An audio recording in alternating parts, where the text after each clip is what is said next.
ನಾವು ಇದನ್ನ ನಾವು ಧ್ಯಾನ ಮಾಡುವಂತ ಒಂದು ವಿಷಯ, ಅದು ಬಹಳ ಒಂದು ವಿವಾದ ಇರುವಂತ ಒಂದು ವಿಷಯ ಅದಾಗಿದೆ. ಈ ಆತ್ಮಿಕ ವರ್ಗದಿಂದಾಗಿ ನಾವು ನಮ್ಮ ಸ್ಕ್ರೀನ್ ನೋಡ್ತಾ ಇದ್ದೀರಿ. ಸ್ಪಿರಿಚುವಲ್ ಗಿಫ್ಟ್ಸ್, ಆತ್ಮಿಕವಾದ ವರಗಳು ಎಂಬುದಾಗಿ ನಾವು ಇದನ್ನ ನಾವು ಧ್ಯಾನ ಮಾಡ್ಲಿಕ್ಕೆ ನಾವಿದ್ದೇವೆ. ಬಹಳ ಒಂದು ವಿಶಾಲವಾಗಿರುವಂತ ಒಂದು ಸಬ್ಜೆಕ್ಟ್ ಇದಾಗಿದೆ. ಆದ್ರೆ ಇದನ್ನ ಸ್ವಲ್ಪ ಇದರ ಒಂದು ಫೌಂಡೇಶನ್ ಅಂತ ಹೇಳುವ ಒಂದು ಪ್ರಾಥಮಿಕವಾಗಿ ನಾವು ತಿಳಿದುಕೊಳ್ಳಬೇಕಾದ ಕೆಲವೊಂದು ಸತ್ಯಾಂಶಗಳನ್ನ ನಾವು ಇದನ್ನ ಧ್ಯಾನ ಮಾಡ್ಲಿಕ್ಕೆ ನಾವಿದ್ದೇವೆ ಅಂತ ಹೇಳುವಾಗ, ನಾವು ನಮ್ಮ ಸತ್ಯವೇದ ಪುಸ್ತಕದಲ್ಲಿ ಏನ್ ಮಾಡ್ತೀವಿ ಅಂತ ಹೇಳುವಾಗ, ನಮ್ಮ ಹುಟ್ಟಿದ ದಿನಾಂಕ ಅಥವಾ ನಾವು ರಕ್ಷಣೆ ಹೊಂದಿರುವಂತಹ ಒಂದು ದಿನಾಂಕ ಮಾತ್ರವಲ್ಲ, ಮತ್ತೆ ನಮ್ಮ ದೀಕ್ಷಾಸ್ಥಾನ ಹೊಂದಿರುವಂತಹ ದಿನಾಂಕಗಳು, ಹೀಗೆ ಅನೇಕ ವಿಷಯಗಳ ಕುರಿತಾಗಿ ಏನ್ ಮಾಡ್ತೀವಿ ನಾವು ಬರೆದು ಕೊಡ್ತೇವೆ. ನನ್ನೊಂದಿಗೆ ಮಾತನಾಡಿದಂತ ಒಂದು ವಾಕ್ಯ ಯಾವುದು, ನಾನು ರಕ್ಷಣೆ ಹೊಂದಿದ್ದು ಹೇಗೆ, ಯಾರ ಮೂಲಕವಾಗಿ ನಾನು ರಕ್ಷಣೆ ಹೊಂದಿದೆ, ಹೀಗೆ ಅನೇಕ ವಿಷಯಗಳ ಕುರಿತಾಗಿ ಏನ್ ಮಾಡ್ತೀವಿ ನಾವು ಬರೆದುಕೊಂಡಿರ್ತೇವೆ. ಆದ್ರೆ ವಿಶ್ವಾಸಿಗಳಾದ ನಮಗೆ ಬಹಳ ಪ್ರಾಮುಖ್ಯವಾಗಿ ತಿಳಿದಿರಬೇಕಾಗಿರುವಂತಹ ಒಂದು ಸತ್ಯ ಅಂತ ಹೇಳುವಾಗ, ನಮಗೆ ಕೊಡಲ್ಪಟ್ಟಿರುವಂತಹ ಒಂದು ವರಗಳು ಯಾವುದು ಎಂಬುದಾಗಿ ಅಂತ ಹೇಳುವಾಗ, ನಮಗೆ ದೇವರ ಮಕ್ಕಳಾಗಿ ನಮಗೆ ಕೊಡಲ್ಪಟ್ಟಂತ ಒಂದು ವರ ಯಾವುದೆಂಬುದಾಗಿ ನಾವು ಅರ್ಥ ಮಾಡಿಕೊಡಬೇಕು. ಒಂದ್ ವೇಳೆ ಸೇರಿ ಬಂದಿರುವಂತ ದೇವಜನ ಹಲವಾರು ನೀವು ಬಂದಿದ್ದೀರಿ, ಇಷ್ಟ ವರ್ಷಗಳನ್ನ ಮಣ್ಣಿ ಕರ್ತನ ನೀವು ಬೆಳೆದಿದ್ದೀರಿ. ಆದ್ರೆ ನಿಜವಾಗಿ ಕೂಡ ನಮಗೆ ಗೊತ್ತುಂಟ ದೇವರು ನಮಗೆ ಕೊಟ್ಟಿರುವಂತ ಆತ್ಮಿಕವಾದ ವರ ಯಾವುದು ಎಂಬುದಾಗಿ ನಿರ್ದಿಷ್ಟವಾಗಿ ನಿಖರವಾಗಿ ನಮಗೆ ಗೊತ್ತಿದೆಯಾ? ಹಾಗೆ ಹೇಳಲಿಕ್ಕೆ ಸಾಧ್ಯ ಉಂಟಾ? ಒಂದ್ ವೇಳೆ ಕರ್ತನು ನನಗೆ ಕೊಟ್ಟಂತ ಒಂದು ವರ ಇದೆ ಎಂಬುದಾಗಿ ನಾವು ಸ್ಪಷ್ಟವಾಗಿ ತಿಳಿದುಕೊಂಡು ಅದನ್ನ ಖಚಿತಪಡಿಸಲಿಕ್ಕೆ ನಮಗೆ ಸಾಧ್ಯ ಉಂಟಾ? ಒಂದ್ ವೇಳೆ ಕೊಟ್ಟಿರುವಂತ ಆತ್ಮಿಕ ವರಗಳು ಎಷ್ಟಿದೆ, ಒಂದು ಅಸ್ಥಿವಾರದ ವರಗಳೆಷ್ಟು, ಈಗ ಸಭೆಯಲ್ಲಿ ಕೊಟ್ಟಿರುವಂತಹ ವರಗಳು ಯಾವುದು, ಅಥವಾ ನನಗೆ ವೈಯಕ್ತಿಕವಾಗಿ ನನಗೆ ನೀಡಿರುವಂತಹ ವರ ಯಾವುದೆಂಬುದಾಗಿ ನಮಗೆ ತಿಳಿದಿದೆಯಾ? ಆದ್ರೆ ಕರ್ತನ ಎಣಿಕೆಯಲ್ಲಿ, ದೇವ ದೃಷ್ಟಿಯಲ್ಲಿ ಇದೊಂದು ಬಹಳ ಪ್ರಾಮುಖ್ಯವಾಗಿರುವಂತಹ ಒಂದು ವಿಷಯ ಅದಾಗಿದೆ. ಅದನ್ನೇ ನಾವು ದೇವರ ದೃಷ್ಟಿಯನ್ನು ನೋಡುವಾಗ ಅಪೊಸ್ತಲನಾದ ಪೌಲನು 1 ಕೊರಿಂಥರ ಪುಸ್ತಕದಲ್ಲಿ 12ನೇ ಅಧ್ಯಾಯದಲ್ಲಿ ನಾವು ನೋಡ್ತೇವೆ. ಈ ಒಂದು ಆತ್ಮಿಕವಾದ ವರಗಳ ವಿಷಯವಾಗಿ ಆತನು ಬಹಳ ಸವಿಸ್ತಾರವಾಗಿ ಆತನು ಬರೆಯುವಂತವನು ಆತನಾಗಿದ್ದಾನೆ. ನೋಡ್ತಾ ಬರುವ ಹಾಗೆ ಈ ಒಂದು ದೇವ ವಾಕ್ಯ ಭಾಗದಲ್ಲಿ ಆತ್ಮಿಕವಾದ ವರಗಳ ವಿಷಯವಾಗಿ ನಾವು ನೋಡುವಾಗ 1 ಕೊರಿಂಥರ ಪುಸ್ತಕ 12ನೇ ಅಧ್ಯಾಯ, ರೋಮಪುರ ಪುಸ್ತಕ 12ನೇ ಅಧ್ಯಾಯ, 1 ಪೇತ್ರನ ಪುಸ್ತಕದ 4ನೇ ಅಧ್ಯಾಯ ಮತ್ತು ಎಫೆಸದವರಿಗೆ ಬರೆದ ಪತ್ರಿಕೆಯ 4ನೇ ಅಧ್ಯಾಯ, ಈ 4 ಅಧ್ಯಾಯಗಳಲ್ಲಿ ಆತ್ಮಿಕವಾದ ವರಗಳ ವಿಷಯವಾಗಿ ನಾವು ನೋಡುವಂತವರು ನಾವಾಗಿದ್ದೇವೆ. ಈ ವರಗಳ ಒಂದು ಯಾವ ಒಂದು ಕೊಡುವಿಕೆ ವಿಷಯದಲ್ಲಿ, ಅವುಗಳ ಉದ್ದೇಶದ ವಿಷಯವಾಗಿ ನಾವೇನ್ ಮಾಡ್ತಾ ನಾವು ನೋಡುವಂತವರು ನಾವಾಗಿದ್ದೇವೆ. ಈ ದಿನ ನಾವು ಬಹಳ ಪ್ರಧಾನವಾಗಿ ಪೌಲನು ಬರೆದಿರುವಂತ 1 ಕೊರಿಂಥದವರಿಗೆ ಬರೆದ ಪತ್ರಿಕೆಯ 12ನೇ ಅಧ್ಯಾಯದ 12ನೇ ಅಧ್ಯಾಯವನ್ನು ನಾವು ಸ್ವಲ್ಪ ಕಾಲ ನಾವು ಧ್ಯಾನ ಮಾಡುವಂತವರು ನಾವಾಗಿದ್ದೇವೆ. 1 ಕೊರಿಂಥರ ಪುಸ್ತಕ, 1 Corinthians chapter 12 verse 1.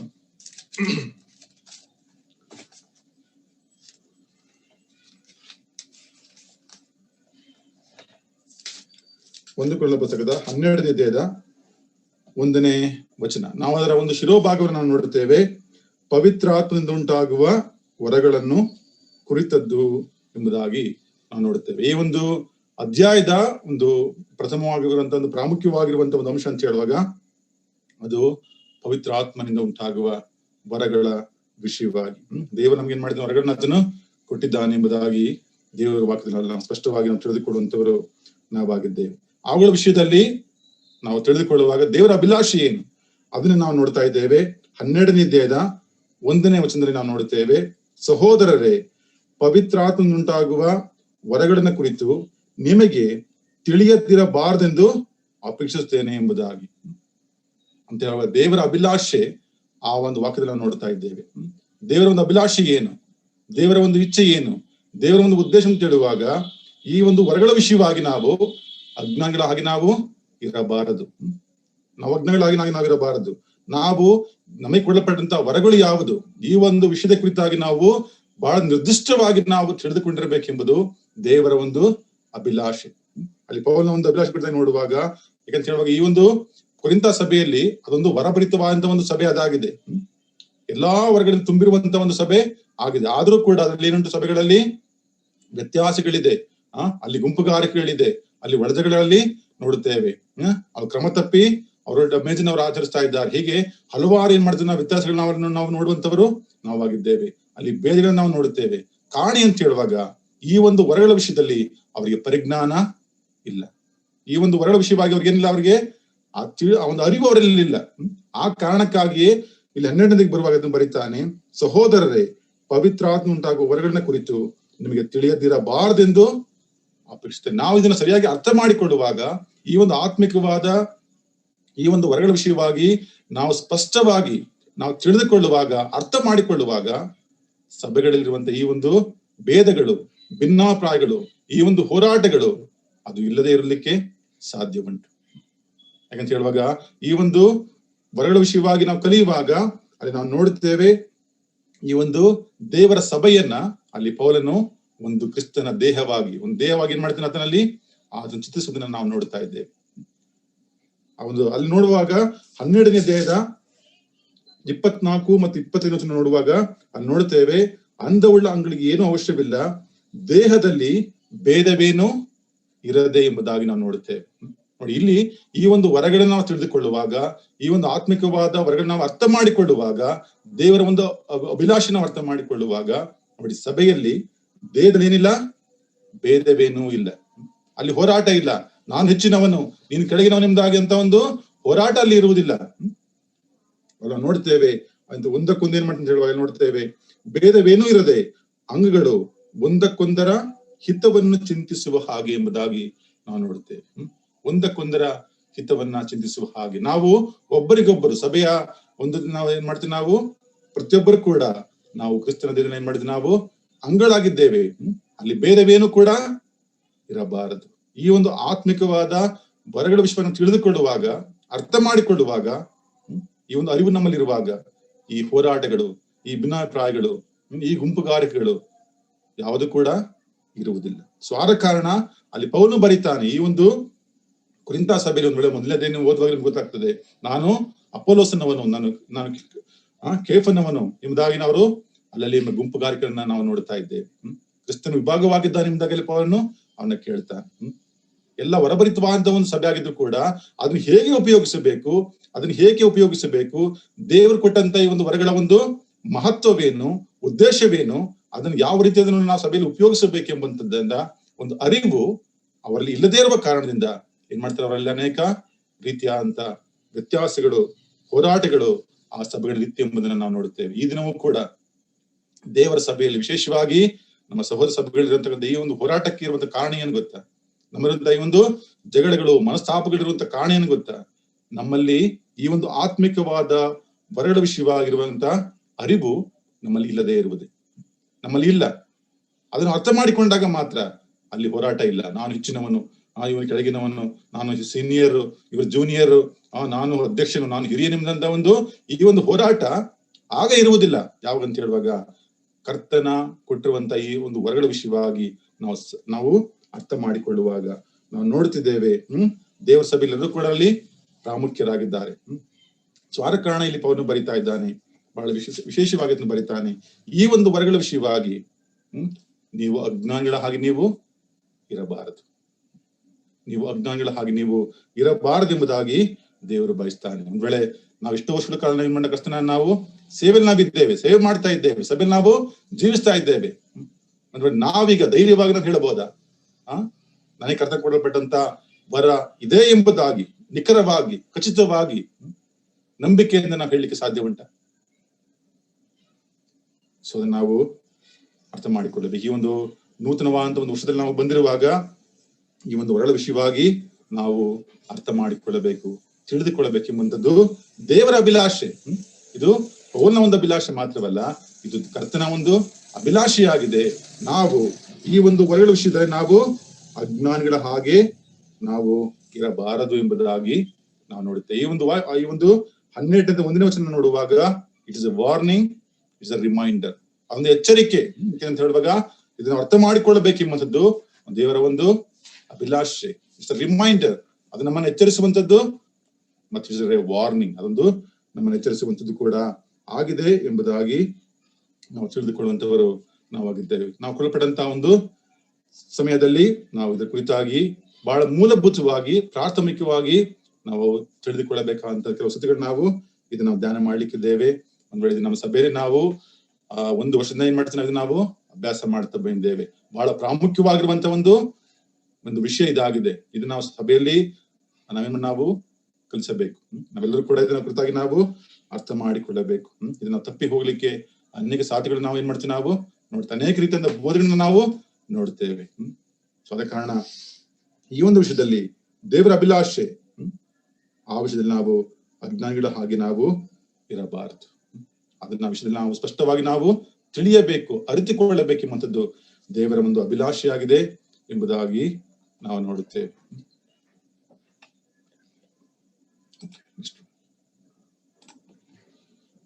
ಓಕೆ, ಇದೆಲ್ಲ ನಾವು ನೋಡುವಾಗ ನಾವು ಧ್ಯಾನ ಮಾಡಿಕೆ ಒಂದು ವಿಷಯ ಅಂತ ಹೇಳುವಾಗ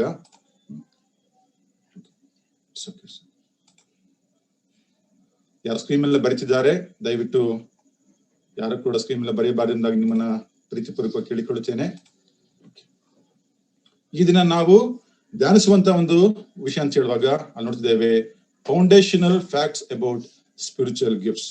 ಒಂದು ಮೂಲಭೂತವಾಗಿ ಅಥವಾ ಪ್ರಾಥಮಿಕವಾಗಿ ಇರುವಂತ ಕೆಲವೊಂದು ಸತ್ಯಾಂಶಗಳನ್ನ ನಾವು ಇದನ್ನ ಧ್ಯಾನ ಮಾಡ್ಲಿಕ್ಕೆ ನಾವಿದ್ದೇವೆ. ಈ ಒಂದು 12ನೇ ಅಧ್ಯಾಯದ 1 ಕೊನೆಗಳ ಪುಸ್ತಕ 12ನೇ ಅಧ್ಯಾಯದ 1ರಿಂದ 7 ವಚನಗಳವರೆಗೆ ಈ ಒಂದು ಆತ್ಮಿಕವಾದಂತ ವರ್ಗಗಳ ವಿಷಯವಾಗಿ ಒಂದ್ ವೇಳೆ ನಮ್ಗೆ ಕೊಡಲ್ಪಟ್ಟಂತ ಸಮಯದ ಒಂದು ಅವಧಿಯೊಳಗೆ ನಾವೆಷ್ಟು ಧ್ಯಾನ ಮಾಡಿಕೊಳ್ಳಬಹುದು ಅಷ್ಟು ನಾವು ಧ್ಯಾನ ಮಾಡಿಕೊಳ್ಳುವಂತವರು ನಾವಾಗಿದ್ದೇವೆ. ಮೊಟ್ಟ ಮೊದಲಾಗಿ ನಾವು ಕಲಿತುಕೊಳ್ಳಬೇಕಾದ ವಿಷಯ ಅಂತ ಹೇಳುವಾಗ ನಾವು ನೋಡ್ತಾ ಇದ್ದೇವೆ 12ನೇ ಅಧ್ಯಾಯದ 1ನೇ ವಚನ, ಸ್ಪಿರಿಚುವಲ್ ಗಿಫ್ಟ್ಸ್ ಆರ್ ಇಂಪಾರ್ಟೆಂಟ್ ಅಂತ ಹೇಳುವಾಗ ಈ ಆತ್ಮಿಕವಾದ ವರಗಳು ಅದು ಬಹಳ ಪ್ರಾಮುಖ್ಯವುಳ್ಳದಾಗಿದೆ.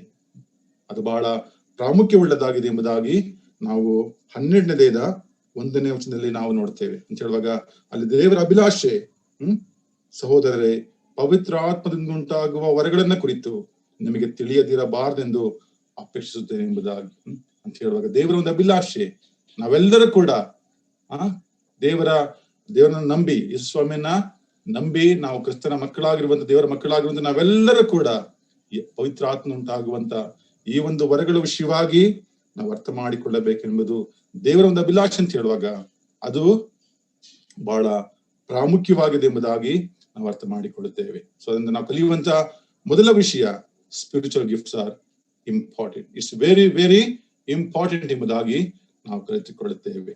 ನಾವು ಕಲಿತುಕೊಳ್ಳುವಾಗ ನಾವು ಅರ್ಥ ಮಾಡಿಕೊಳ್ಳುತ್ತೇವೆ, spiritual gifts are important for 4 different persons. 4 ವಿವಿಧ ರೀತಿಯಾದಂತ ವ್ಯಕ್ತಿಗಳಿಗೆ, ವಿಷಯಗಳಿಗೆ ಇದು ಬಹಳ ಪ್ರಾಮುಖ್ಯವುಳ್ಳದಾಗಿದೆ ಎಂಬುದಾಗಿ ನಾವು ನೋಡುತ್ತೇವೆ. ನಾವು ನೋಡುವಾಗ ಮೊದಲಾಗಿ ನಾವು ನೋಡುತ್ತೇವೆ, ಮೊದಲ ಒಂದು ಅಂಶವನ್ನು ನೋಡುವಾಗ ನೋಡುತ್ತೇವೆ, spiritual gifts are important to the individual believer. ಒಬ್ಬ ವೈಯಕ್ತಿಕವಾಗಿರುವಂತಹ ವಿಶ್ವಾಸಿಗೆ ಇದು ಬಹಳ ಪ್ರಾಮುಖ್ಯವುಳ್ಳದಾಗಿದೆ. ಒಬ್ಬ ವೈಯಕ್ತಿಕವಾದಂತಹ ವಿಶ್ವಾಸಿಗೆ ಇದು ಬಹಳ ಪ್ರಾಮುಖ್ಯವಾಗಿದೆ ಎಂಬುದಾಗಿ ನಾವು ನೋಡ್ತಾ ಇದ್ದೇವೆ.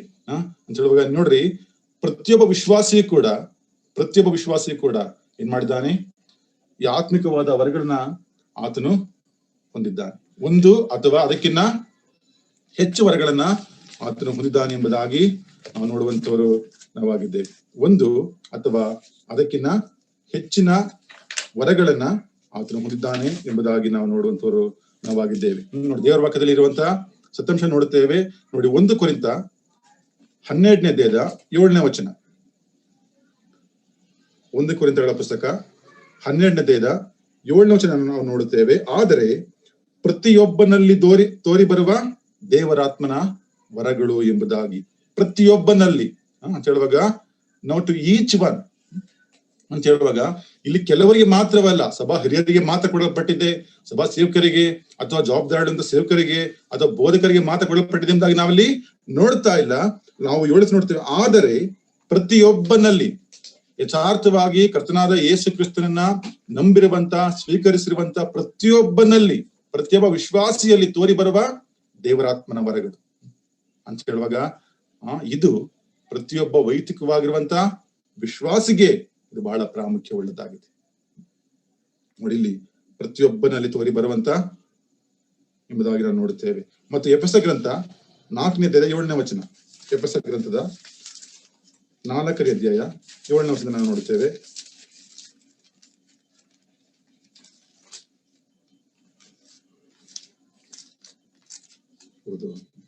ಆದರೆ ಕ್ರಿಸ್ತನು ನಮ್ಮಲ್ಲಿ ಒಬ್ಬೊಬ್ಬನಿಗೆ ಅನುಗ್ರಹಿಸಿದ ಪ್ರಕಾರವೇ ಅವನವನ ಕೃಪಾವರವು ದೊರಕಿದೆ. ನೋಡ್ತೇವೆ, ಆದ್ರೆ ಕ್ರಿಸ್ತನು ನಮ್ಮಲ್ಲಿ ಒಬ್ಬೊಬ್ಬನಿಗೆ ಅನುಗ್ರಹಿಸಿದ ಪ್ರಕಾರವೇ ಅವನವನಿಗೆ ಕೃಪಾವರವು ದೊರಕಿದೆ ಎಂಬುದಾಗಿ ನೋಡುವಾಗ ನಮ್ಮಲ್ಲಿ ಒಬ್ಬೊಬ್ಬನಿಗೆ ಎಂಬುದಾಗಿ ನಾವು ನೋಡುತ್ತೇವೆ. But the grace was given to each one of us ಎಂಬುದಾಗಿ ನಾವು ನೋಡುತ್ತೇವೆ. Each one to each one of us ನೋಡುವಾಗ ಪ್ರತಿಯೊಬ್ಬನಲ್ಲಿ ಏನುಂಟು?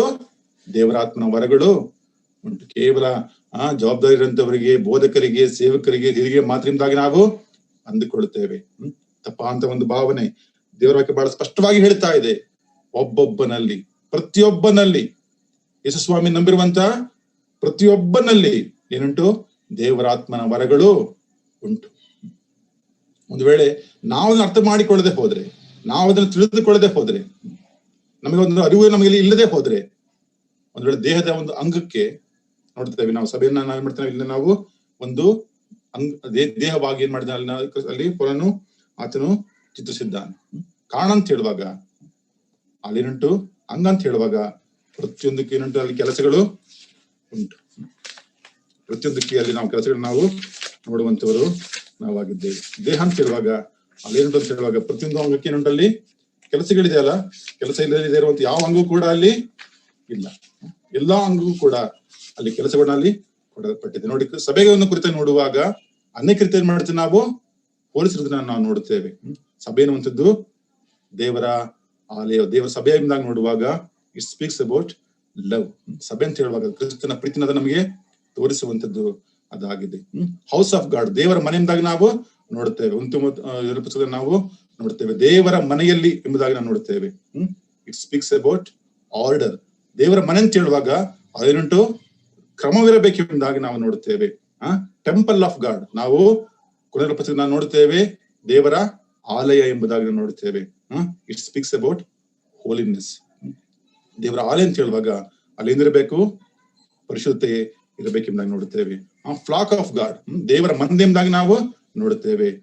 ಇಟ್ ಸ್ಪೀಕ್ಸ್ ಅಬೌಟ್ ರಿಲೇಶನ್ಶಿಪ್ ಅಂತ ಹೇಳುವಾಗ ಸಂಬಂಧಗಳ ಕುರಿತಾಗಿ, ಕುರುಬನಿಗೂ ಕುರಿಗಳಿಗೂ ಇರುವಂತ ಸಂಬಂಧಗಳ ಕುರಿತಾಗಿ ನಾವು ನೋಡುವಂತವರು ನಾವಾಗಿದ್ದೇವೆ.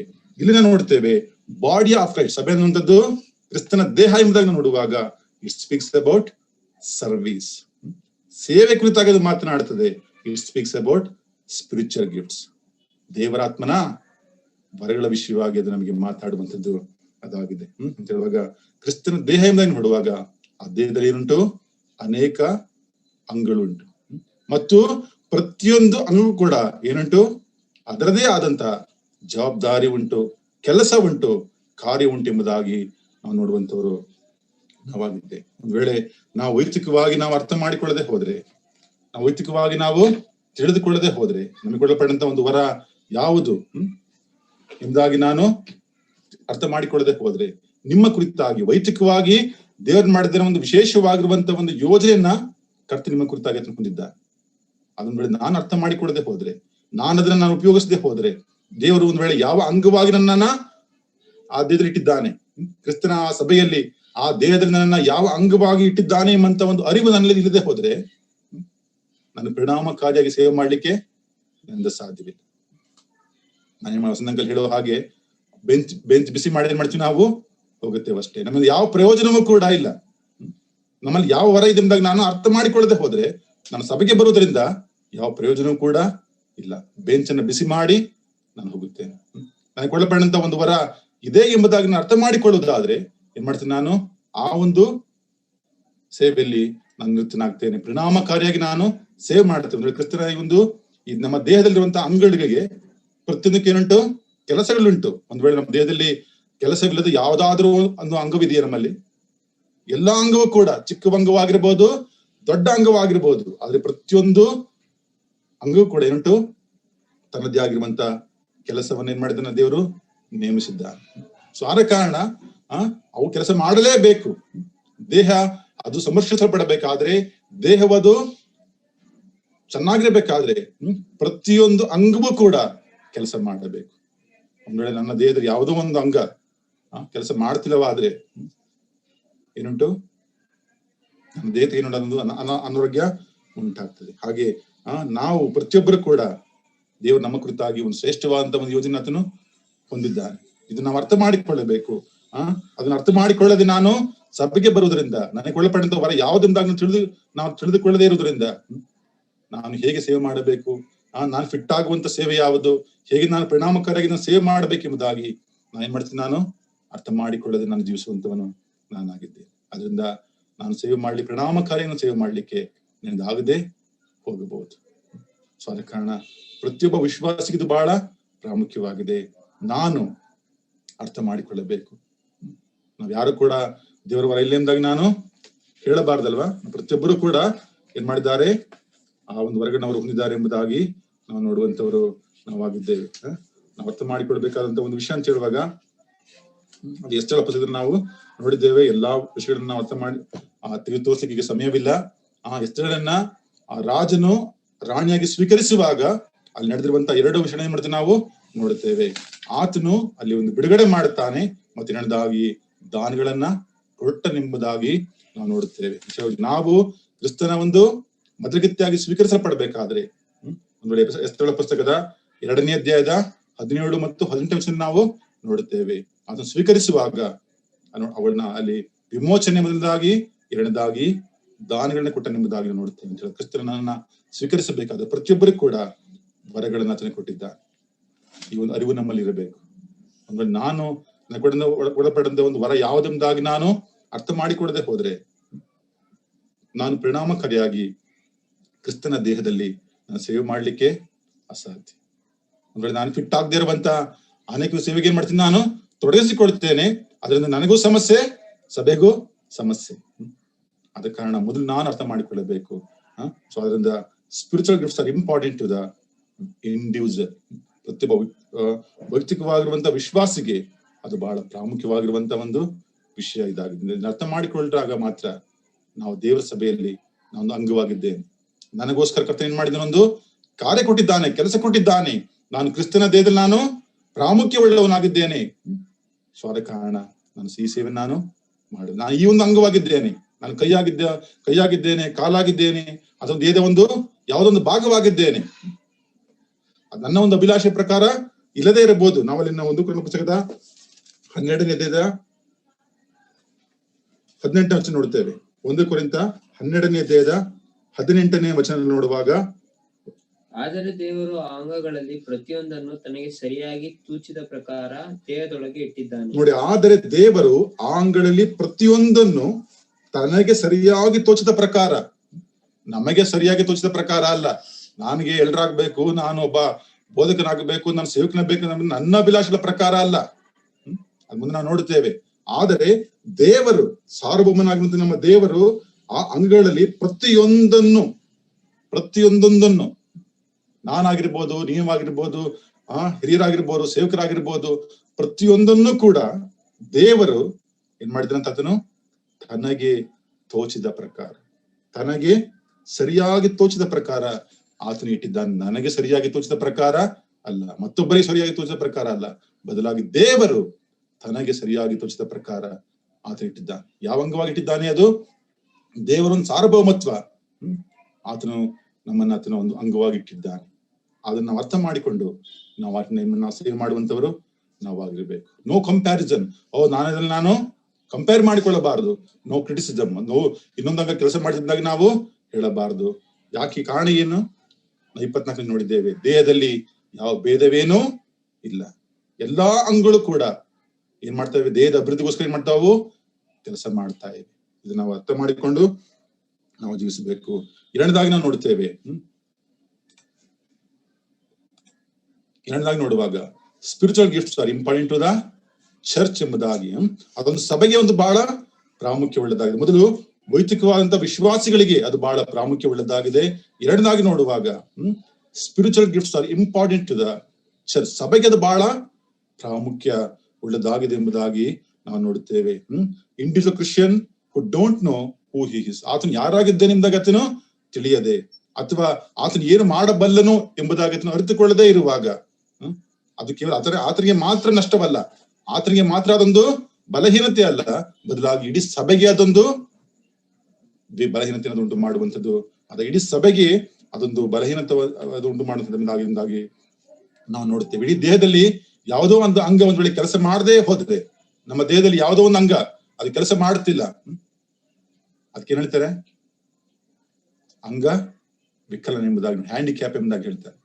ಅಂಗವಿಕಲ, ಯಾವುದೋ ಒಂದು ಅದು ಭಾಗ ಕೆಲಸ ಮಾಡ್ತಿಲ್ಲ ಅಂದ್ರೆ ನನಗೆ ಕೊಡಲ್ಪಟ್ಟಂತ ಒಂದು ವರ ಅದು ನಾನು ಒಂದ್ ವೇಳೆ ಉಪಯೋಗಿಸ್ತಾ ಇಲ್ಲ, ಅದ್ರ ಬಗ್ಗೆ ತಿಳುವಳಿಕೆಯಲ್ಲಿ ಎಂಬುದಾಗಿ ನಾನು ಅಂದುಕೊಳ್ಳುವಾಗ ಆ ಒಂದು ಭಾಗ ಏನಾಗಿದೆ, ಒಂದು ಅಂಗವಿಕಲವಾಗಿದೆ. ಸೊ ದೇಹದಲ್ಲಿ ಸಂಪೂರ್ಣವಾಗಿ ದೇಹ ಅದು ಅಭಿವೃದ್ಧಿ ಆಗುತ್ತಾ ಇಲ್ಲ. ಅದು ನಾನು ಅರ್ಥ ಮಾಡಿಕೊಳ್ಳಬೇಕು. ವ್ಯಕ್ತಿಗತವಾಗಿ ನಾನು ಮಾತ್ರವಲ್ಲ, ಬದಲಾಗಿ ಇಡೀ ಸಭೆಯು ಕೂಡ ನಷ್ಟವನ್ನದು ಅನುಭವಿಸ್ತದೆ, ಕಷ್ಟವನ್ನದು ಅನುಭವಿಸ್ತದೆ. ವೈಯಕ್ತಿಕವಾಗಿ ನಾನು ಅರ್ಥ ಮಾಡಿಕೊಳ್ಳದೆ ಇರುವಾಗ ಅದು ಸಭೆಗೆ ಬಹಳ ಪ್ರಾಮುಖ್ಯವುಳ್ಳಂಥದ್ದು ಅದಾಗಿದೆ. ಮಾತ್ರವಲ್ಲ, ಎರಡನೇ ಅಂಶವನ್ನು ಕೂಡ ನಾವು ನೋಡುತ್ತೇವೆ. ಪ್ರತಿಯೊಂದು ದೇವ ಸಭೆಯು ಕೂಡ ಅದು ಈ ಒಂದು ದೇವರ ಆತ್ಮನ ವರಗಳ ಮೂಲಕವೇ ಅದು ಕಾರ್ಯನಿರ್ವಹಿಸಬೇಕು. ಸಭಾ ಹಿರಿಯರಾಗಲಿ, ಸೇವಕರಾಗಲಿ, ಬೋಧಕರಾಗಲಿ, ಯಾವ ಅಂಶಗಳಾಗಲಿ ಈ ಒಂದು ವರಗಳ ಮೂಲಕವೇ ಅದು ಕಾರ್ಯನಿರ್ವಹಿಸಬೇಕು. ಆದ್ರೆ ಯಾವಾಗ ಈ ಒಂದು ದೇವರಾತ್ಮನ ವರಗಳ ಮೂಲಕವಾಗಿ ಅದು ಕಾರ್ಯನಿರ್ವಹಿಸಲ್ಪಡುವುದಿಲ್ಲ, ಆಗೇನಾಗ್ತದೆ? ಶಾರೀರಿಕವಾದ ಬಲದ ಮೇಲೆ ಅದು ಕಾರ್ಯ ಮಾಡ್ಲಿಕ್ಕೆ ಅದು ಪ್ರಾರಂಭವಾಗ್ತದೆ. ವೆರಿ ಡೇಂಜರಸ್, ಅದನ್ನು ಬಹಳ ಅಪಾಯಕಾರಿ ಎಂಬುದಾಗಿ ನಾವು ನೋಡುವಂತವರು ನಾವಾಗಿದ್ದೇವೆ. ಅದು ಬಹಳ ಅಪಾಯಕಾರಿ ಸಭೆಗೆ. ಯಾವಾಗ ದೇವರಾತ್ಮನ ಈ ಒಂದು ಪವಿತ್ರಾತ್ಮನ ಮೂಲಕವಾಗಿ ನಡೆಸಲ್ಪಡುವುದಿಲ್ಲವೋ, ಪವಿತ್ರಾತ್ಮನ ಮೂಲಕವಾಗಿ ಅದು ಸಭೆ ನಡೆಸಲ್ಪಡುವುದಿಲ್ಲವೋ, ಆಗ ಇಡೀ ಸಭೆಗೆ ಅದೊಂದು ಬಹಳ ಅಪಾಯಕಾರಿಯಾಗಿರುವಂತ ಒಂದು ಕಾರ್ಯ ಅದಾಗಿ. It's very dangerous. ಸಭೆಗಳು ಎಷ್ಟೋ ಮಾಡಿದ್ರೆ ನಾವು ಸಭೆಗಳು ಯಾಕೆ ಹೋರಾಟ, ಯಾಕೆ ಡಿವೈಡ್ ಆಗ್ತದೆ, ಯಾಕೆ ಸಮಸ್ಯೆಗಳಾಗ್ತವೆ, ಯಾಕೆ ಅಲ್ಲಿ ಹೊಡೆದಾಟಗಳು ಬರ್ತವೆ ಎಂಬುದಾಗಿ ನೋಡುವಾಗ ನೋಡಿ, ಇದು ಈ ಸಮಸ್ಯೆ ದೇವರ ಆತ್ಮನ ಮೂಲಕವಾಗಿ ಅಲ್ಲಿ ಕಾರ್ಯವಾಗುತ್ತಿಲ್ಲ, ಬದಲಾಗಿ ಏನ್ ಮಾಡ್ತದೆ? ಅದು ಶಾರೀರಿಕ ಬಲದ ಮೇಲೆ ಅಲ್ಲಿ ಕಾರ್ಯನಿರ್ವಹಿಸಲ್ಪಡ್ತಾ ಇದೆ, ಅರ್ಥ ಮಾಡಿಕೊಳ್ತಾ ಇಲ್ಲ. ಸೊ ಅದ ಕಾರಣ ಈ ಕೇವಲ ವೈಯಕ್ತಿಕವಾಗಿ ಮಾತ್ರ ಅದು ನಮಗೆ ನಷ್ಟ ಉಂಟು ಮಾಡದೆ ಇಡೀ ಸಭೆಗೆ ಏನ್ ಮಾಡ್ತದೆ? ಬಹಳ ನಷ್ಟವನ್ನ ಉಂಟು ಮಾಡುವಂತದ್ದು ಅದಾಗಿದೆ. ಸೊ ಆದ ಕಾರಣ ನನ್ನ ಪ್ರಿಯರೇ, ನಾವು ಅರ್ಥ ಮಾಡಿಕೊಳ್ಳಬೇಕು, ಇದು ವೈಯಕ್ತಿಕವಾಗಿ ಬಹಳ ಪ್ರಾಮುಖ್ಯವುಳ್ಳದ್ದಾಗಿದೆ. ಎರಡನೇದಾಗಿ ನೋಡುವಾಗ ಇದು ಸಭೆಗೆ ಬಹಳ ಪ್ರಾಮುಖ್ಯವುಳ್ಳದ್ದ ಒಂದು ವಿಷಯವಾಗಿದೆ ಎಂಬುದಾಗಿ ನಾವು ತಿಳಿದುಕೊಳ್ಳುತ್ತೇವೆ. ಮತ್ತು ಮೂರನೇ ಒಂದು ಅಂಶ ನೋಡುತ್ತೇವೆ. ನೋಡುವಾಗ spiritual gifts are important to the world ಎಂಬುದಾಗಿ, ಇಡೀ ಪ್ರಪಂಚಕ್ಕೆ ಅದು ಬಹಳ ಪ್ರಾಮುಖ್ಯವುಳ್ಳದ್ದಾಗಿದೆ ಎಂಬುದಾಗಿ ನಾವು ನೋಡುತ್ತೇವೆ. ಒಂದ್ ವೇಳೆ ಈ ಒಂದು ಆತ್ಮಿಕ ವರವಾದ ಹೇಗೆ ಲೋಕ ಸಂಬಂಧಪಟ್ಟದೆಂಬುದಾಗಿ ನಾವು ಅಂದುಕೊಳ್ಳಬಹುದು. ಆದ್ರೆ ನಾವು ವೈಯಕ್ತಿಕವಾಗಿ ಅಥವಾ ಸಭೆಯಾಗಿ ಈ ಒಂದು ಲೋಕದಲ್ಲಿ ನಾವು ಒಂದ್ ವೇಳೆ ಒಂದು ಇಂಪ್ಯಾಕ್ಟ್ ಅನ್ನ, ಒಂದು ಪರಿಣಾಮವನ್ನು ನಾನು ಉಂಟು ಮಾಡಬೇಕೆಂದಾಗ ನಾನು ಬಯಸುವುದಾದ್ರೆ ಅದು ಯಾವುದ್ರ ಮೂಲಕವಾಗಿ? ನನ್ನ ಜ್ಞಾನದಿಂದ, ನನ್ನ ಬುದ್ಧಿಯಿಂದ, ನನ್ನ ಶಕ್ತಿಯಿಂದ ನಾನು ಸಾಧ್ಯವಿಲ್ಲ. ಬದಲಾಗಿ ಕರ್ತನ ಕೊಟ್ಟಿರುವಂತ ಈ ಒಂದು ಆತ್ಮಿಕವಾದ ವರಗಳ ಮೂಲಕವೇ ನಾನು ಇಡೀ ಲೋಕದಲ್ಲಿ ಏನ್ ಮಾಡ್ತೀನಿ? ನಾನು ಒಂದು ಪರಿಣಾಮವನ್ನು ಉಂಟು ಮಾಡುವಂತವನು ನಾನಾಗಿದ್ದೇನೆ. ವಿಲಿಯಂ ಕೇರಿ, ಸಿಟಿ ಸ್ಟಡ್, ಈಗ ಅನೇಕ ಬದುಕನ್ನು ಏನ್ ಮಾಡ್ತೀವಿ ನಾವು ನೋಡುತ್ತೇವೆ. ವಿಲಿಯಂ ಕೇರಿ ಅವರು ಅನೇಕ ಭಾಷಣ ಅವರು ಕಲಿತುಕೊಂಡ್ರು, ಅನೇಕ ಭಾಷೆಗಳು ಏನ್ ಮಾಡ್ತಾರೆ? ಅವರು ಸತ್ಯವೇದವನ್ನ ತರ್ಜುಮೆ ಮಾಡಿದ್ರು. ಯಾವುದ್ರ ಮೂಲಕವಾಗಿ? ದೇವರು ಕೊಟ್ಟಂತ ಈ ಆತ್ಮಿಕವಾದ ವರಗಳ ಮೂಲಕವಾಗಿ. ಸೊ ಅದರಿಂದ ನಾವು ಒಂದ್ ವೇಳೆ ಅಪೋಸ್ತಲರು ಅವ್ರು ನೋಡುವಾಗ ಲೋಕ ಹೇಳ್ತದೆ ಅಂತ ಹೇಳುವಾಗ, ಅವ್ರು ಬರುವಾಗ ಇಡೀ ಲೋಕವನ್ನ ಕಲ್ಲೋಲ ಮಾಡಿದವರು ಇಲ್ಲೂ ಕೂಡ ಬಂದಿದ್ದಾರೆ. ಹೇಗೆ ಅವರೆಲ್ಲ ಕಲ್ಲೋಲ ಮಾಡಿದರು? ಇಡೀ ಲೋಕದಲ್ಲಿ ಹೇಗೆ ಪರಿಣಾಮವನ್ನು ಅವರು ಉಂಟು ಮಾಡಿದರು? ದೇವರು ಅವರಿಗೆ ಕೊಟ್ಟಂತ ವರಗಳ ಮೂಲಕವಾಗಿ ಅವರ ಕಾರ್ಯ ಮಾಡಿದ್ರಿಂದಾಗಿ ನಾವು ನೋಡುವಂತವರು ನಾವಾಗಿದ್ದೇವೆ. ಸೊ ಆದ ಕಾರಣ ಈ ಲೋಕದಲ್ಲಿಯೂ ಕೂಡ ಒಂದು ದೊಡ್ಡ ಪರಿಣಾಮವನ್ನು ಉಂಟು ಮಾಡಬೇಕಾದ್ರೆ ಇದು ಆತ್ಮಿಕವಾದ ವರಗಳು ಅತಿ ಪ್ರಾಮುಖ್ಯ ಉಳ್ಳದ್ದಾಗಿದೆ. ಮತ್ತು ನಾಲ್ಕನೇದಾಗಿ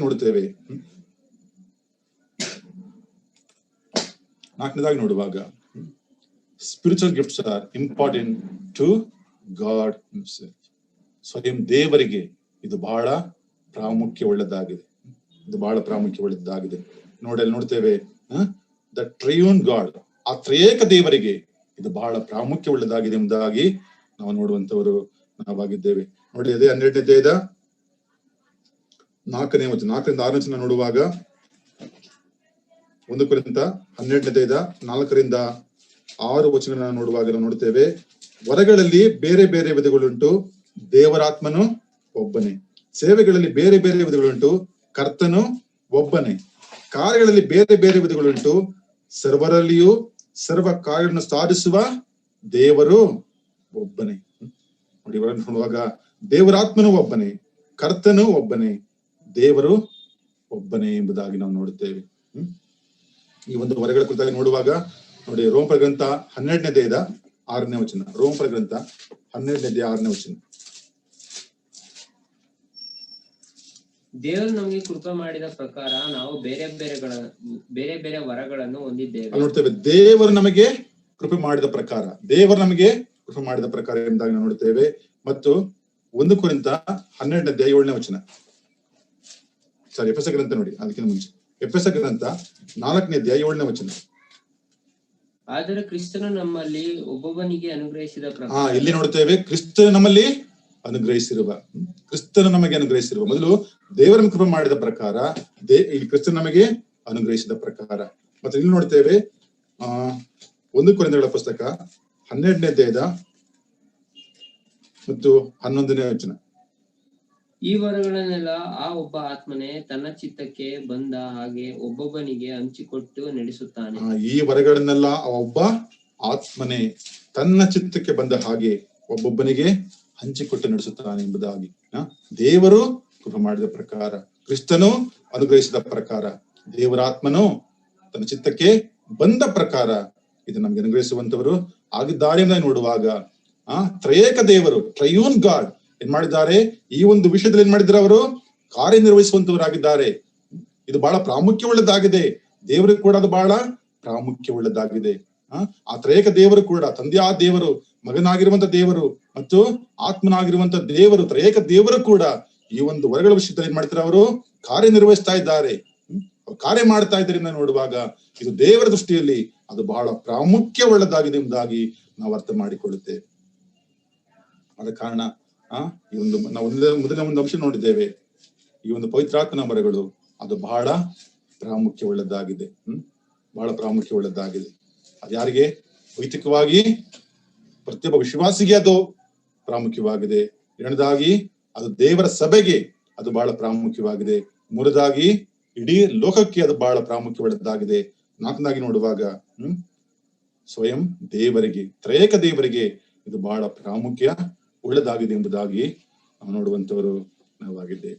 ಇದು ಬಹಳ ಪ್ರಾಮುಖ್ಯ ಉಳ್ಳದಾಗಿದೆ. ದೇವರಾತ್ಮನು ಕೊಡುವಂತ ಈ ಒಂದು ವರಗಳು ಬಹಳ ಪ್ರಾಮುಖ್ಯ ಉಳ್ಳದಾಗಿದೆ ಎಂಬುದಾಗಿ ನಾವು ನೋಡುವಂತವರು ನಾವಾಗಿದ್ದೇವೆ. ಮತ್ತೆ ಮುಂದೆ ನೋಡುವಾಗ ಇದನ್ನ ನಾನು ಹೇಳಲಿಕ್ಕೆ ಸಮಯವಿಲ್ಲ, ದೃಷ್ಟವಾದ್ರೆ ಮುಂದಿನ ನಾವು ನೋಡೋಣ. ನೋಡಿ, ಇದು ಬಹಳ ಮೂಲಭೂತವಾಗಿ ತಿಳಿದುಕೊಳ್ಬೇಕಾದ ವಿಷಯ ಅಂತ ಹೇಳುವಾಗ spiritual gifts are divine gifts.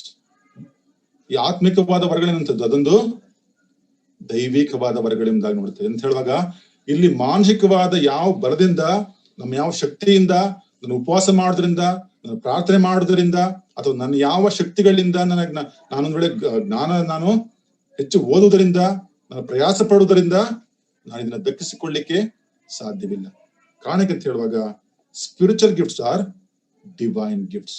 ದೈವಿಕವಾದ ವರಗಳಿದು, ದೇವರಿಂದ ಬರುವಂತ ಒಂದು ವರಗಳಿದಾಗಿದೆ ಎಂಬುದಾಗಿ ನಾವು ಯಾಕೋಬನ ಪುಸ್ತಕದಲ್ಲಿ ನಾವು ನೋಡ್ತೇವೆ. ಯಾಕೋಬನ ಪುಸ್ತಕದ 1ನೇ ಅಧ್ಯಾಯದಲ್ಲಿ ನಾವು ನೋಡುತ್ತೇವೆ. ಒಂದು ವಾಕ್ಯವನ್ನು ನೋಡೋಣ. ಯಾಕೋಬನ ಪುಸ್ತಕ 1ನೇ ಅಧ್ಯಾಯದ 18ನೇ ವಚನ, 16ನೇ ವಚನ ನೋಡಿ. ನನ್ನ ಪ್ರಿಯ ಸಹೋದರರೇ, ಮೋಸ ಹೋಗಬೇಡಿರಿ. ಎಲ್ಲಾ ಒಳ್ಳೆ ದಾನಗಳು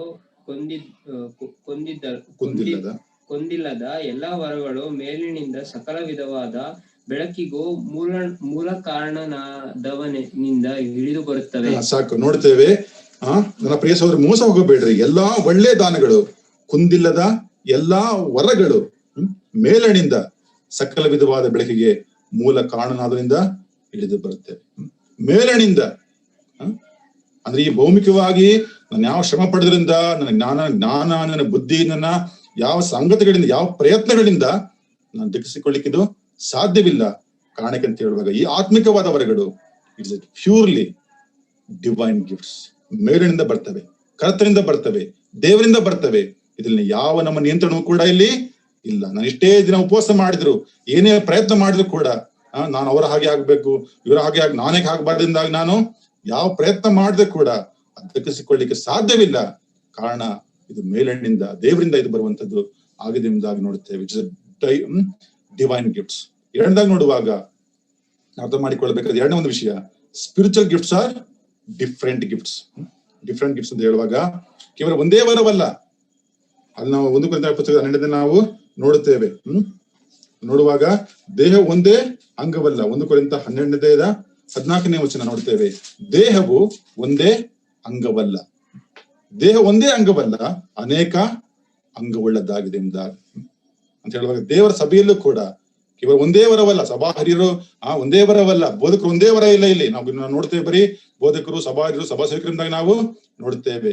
ಸುಮಾರು 19 ವರಗಳನ್ನ ಏನ್ ಮಾಡಿದ ಕರ್ತನಲ್ಲಿ ಕೊಟ್ಟಿದ್ದಾನೆ.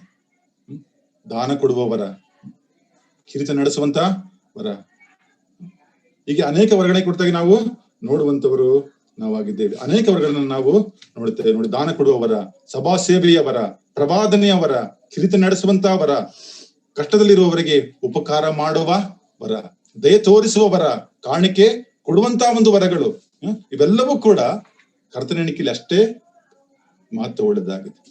Different gift. ದೇಹ ಒಂದೇ ಅಂಗವಲ್ಲ, ಒಬ್ಬರೇ ಎಲ್ಲ ಮಾಡಿ ಸಾಧ್ಯವಿಲ್ಲ. ಸಭಾ ಹಿರಿಯರೇ ಎಲ್ಲ ಅಲ್ಲ, ಸಭಾ ಸೇವಕರೇ ಎಲ್ಲವೂ ಅಲ್ಲ, ಎಲ್ಲ ಅಂಗಗಳು ಸೇರಿ ಒಂದು ದೇಹ. ಹಾಗೆ ನೋಡ್ತಾಗ spiritual gifts are different gifts. ಅನೇಕ ವರಗಳದ್ದಾಗಿದೆ, ಅಷ್ಟೇ ಮೌಲ್ಯ, ಅಷ್ಟೇ ತೂಕ. ಒಂದ್ ವೇಳೆ ಅದನ್ನ ನಾವು ಕಾರ್ಯ ಮಾಡುವಾಗ ಮಾತ್ರ ಅದರಲ್ಲಿ ಬೇರೆ ಬೇರೆ ವ್ಯತ್ಯಾಸ ಇರಬಹುದು, ಆದ್ರೆ ಪ್ರತಿಯೊಂದು ವರಕ್ಕೂ ಕೂಡ ಏನ್ ಮಾಡಿದ್ವಿ ನಾವು ಅದೇ ಮೌಲ್ಯ. ನಾವು ನೋಡಿದ ಪ್ರಕಾರವೇ ನಾವು ನೋಡ್ತಾ ಬಂದೆವು. ಅದೇ 12:4 ವಚನ, ವರಗಳಲ್ಲಿ ಬೇರೆ ಬೇರೆ ವಿಧಗಳುಂಟು. ವರಗಳಲ್ಲಿ ಬೇರೆ ಬೇರೆ ವಿಧಗಳುಂಟು ಎಂಬುದಾಗಿ ನೋಡುತ್ತೇವೆ.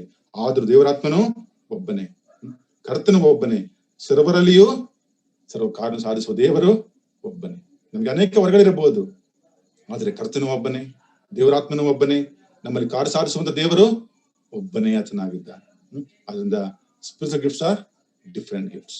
ಮೂರದಾಗಿ ನೋಡ್ತೇವೆ, spiritual gifts are dependent gifts ಅಂತ ನೋಡುವಾಗ ಒಂದಕ್ಕೊಂದು ಅವಲಂಬಿತವಾಗಿರುವಂತ ವರಗಳು ಎಂಬುದಾಗಿ ನಾವು ಅರ್ಥ ಮಾಡಿಕೊಡುತ್ತೇವೆ.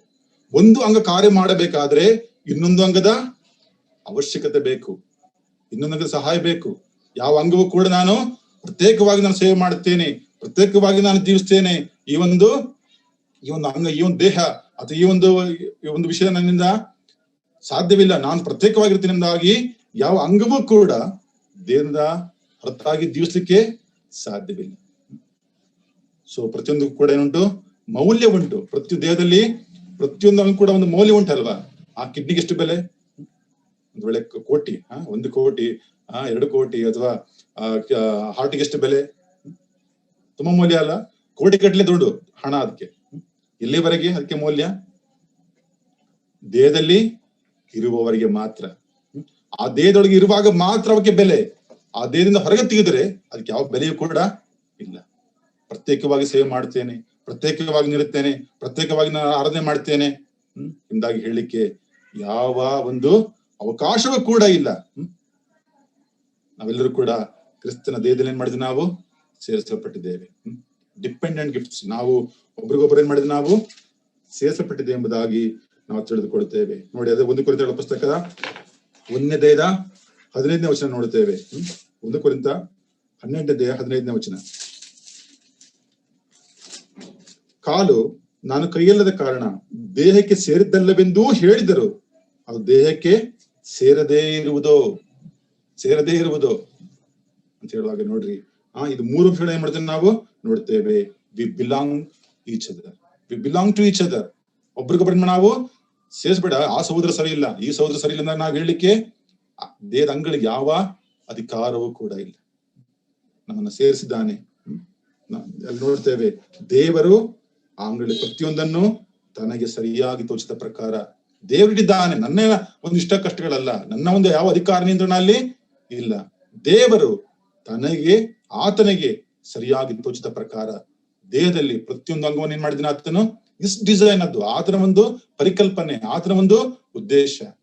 ಆತನ ಏನ್ ಮಾಡಿದ್ದಾನೆ? ವಿಶೇಷವಾಗಿ ತನ್ನ ಅಪರಿಮಿತವಾದ ಜ್ಞಾನದಿಂದ ತನ್ನ ಸಾರ್ವಭೌಮತ್ವದಿಂದ ಆ ದೇವನ ಏನ್ ಮಾಡಿದ ಆತನು ಕೂಡಿಸಿದ್ದಾನೆ.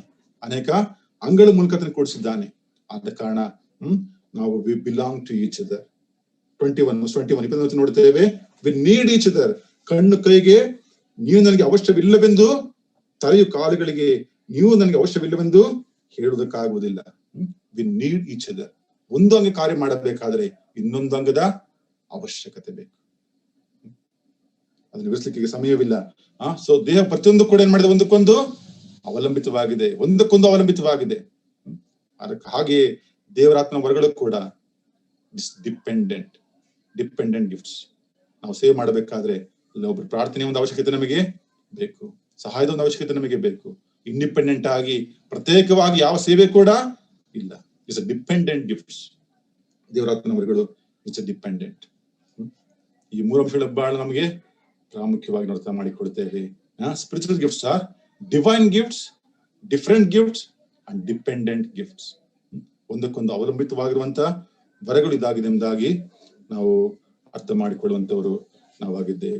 ನಾವು ಪ್ರಾಥಮಿಕವಾಗಿ ನಾವು ಅರ್ಥ ಮಾಡಿಕೊಳ್ಳುವ ಹಾಗೆ ನಾವು ಇದು ನೋಡಿದಂತ ಒಂದು ಅಂಶ ಅಂತ ಹೇಳುವಾಗ ಕೇವಲ ಒಂದು ಪಾಯಿಂಟ್ ಅನ್ನ ಮಾತ್ರ ನಾವೇನ್ ಮಾಡಿದ್ವಿ, ನಾವು ನೋಡಿದ್ದೇವೆ.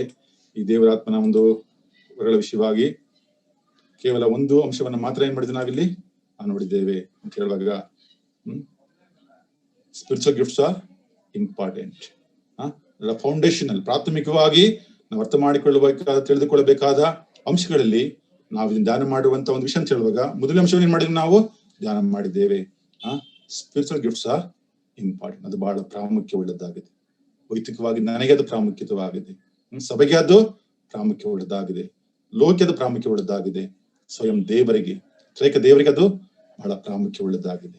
ಅದನ್ನು ಅರ್ಥ ಮಾಡಿಕೊಂಡು ನಾವು ತಿಳಿದುಕೊಂಡು ನಾವು ಜೀವಿಸುವಾಗ ನನಗೆ ಅದು ಪ್ರಯೋಜನಕಾರಿಯಾಗಿದೆ ಮತ್ತು ಸಭೆಗೂ ಕೂಡ ಅದೊಂದು ಪ್ರಯೋಜನ ಉಂಟು ಮಾಡುವಂಥದ್ದು ಅದಾಗಿದೆ. ಸೊ ಆದ ಕಾರಣ ಕರ್ತನು ಹೇಳುವಂತ ಮಾತು, ದೇವರ ಅಭಿಲಾಷೆ 1 ಕೊರಿಂಥ 12:1 ಸಹೋದರರೇ, ಪವಿತ್ರ ಆತ್ಮ ಉಂಟಾಗುವ ವರಗಳನ್ನ ಕುರಿತು ನಿಮಗೆ ತಿಳಿಯದಿರಬಾರದೆಂದು ಅಪೇಕ್ಷಿಸುತ್ತೇನೆ. ದೇವರೊಂದು ಅಪೇಕ್ಷೆ, ದೇವರ ಒಂದು ಅಭಿಲಾಷೆ, ನಾವೆಲ್ಲರೂ ಕೂಡ ಆ ವರಗಳ ಕುರಿತು ನಾವು ತಿಳಿದುಕೊಳ್ಳಬೇಕು, ಅರಿತುಕೊಳ್ಳಬೇಕು.